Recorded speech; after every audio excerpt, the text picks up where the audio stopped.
బాధ్యత లేకుండా మాట్లాడితే ఎట్లా అండి? సార్ సార్ గంజాయి హత్యల సవాల్ మహమ్మారిపై పోరాడే వారికి భరోసా ఎలా?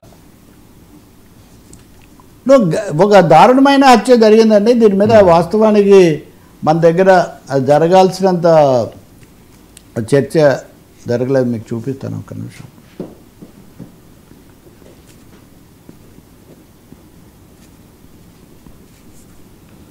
నెల్లూరు జిల్లాలో సిపిఎం వర్కర్ను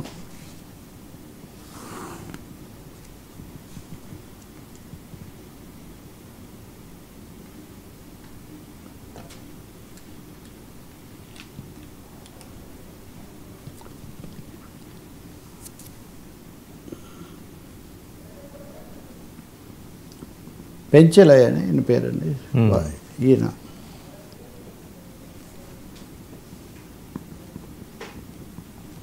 అక్కడ గంజాయి ఇవన్నీ అమ్ముతూ సంఘ వ్యతిరేక శక్తులు అందరు ఇష్టాన్ని ప్రకారం చేస్తున్నారు.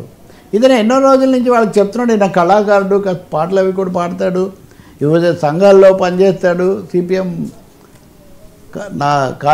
యువ కార్యకర్త. మరి ఇది కూడా కాదు, వయస్సు ఎక్కువ కూడా కాదు. వాళ్ళకి చెప్తూ ఉంటే వాళ్ళు వినలేదు. అయినా ఆయన పట్టు వదలకుండా అలా చెప్తున్నారు.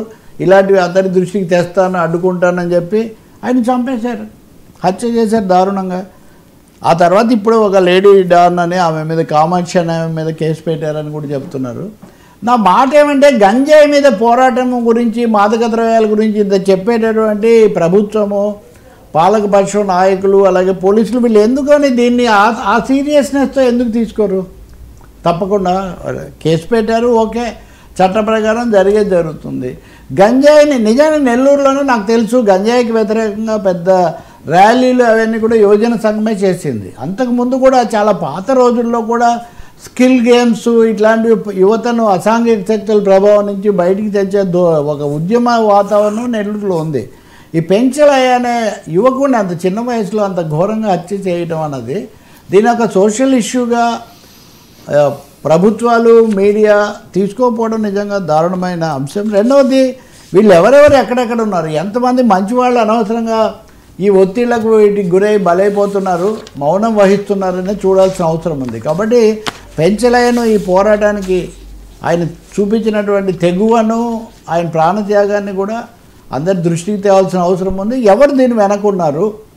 ఇప్పుడు ఏమైంది? మళ్ళీ యాజ్ యూజువల్ మళ్ళీ వైసీపీ వాళ్ళు, టీడీపీ వాళ్ళు, వీళ్ళకి ఎవరితో సంబంధం అనే పద్ధతిలో ఒక ఇది అక్కడ నడుస్తుంది.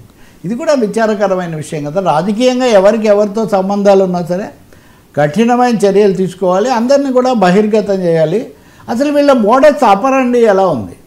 పట్టణాల్లో గంజాయి మీద యుద్ధం, మాదక ద్రవ్యాల యుద్ధం అంటున్నప్పుడు ఏ శక్తులు, ఆ మాఫియాలు ఎలా ఉన్నాయనేది బహిర్గతం చేయాల్సిన అవసరం ఉంది.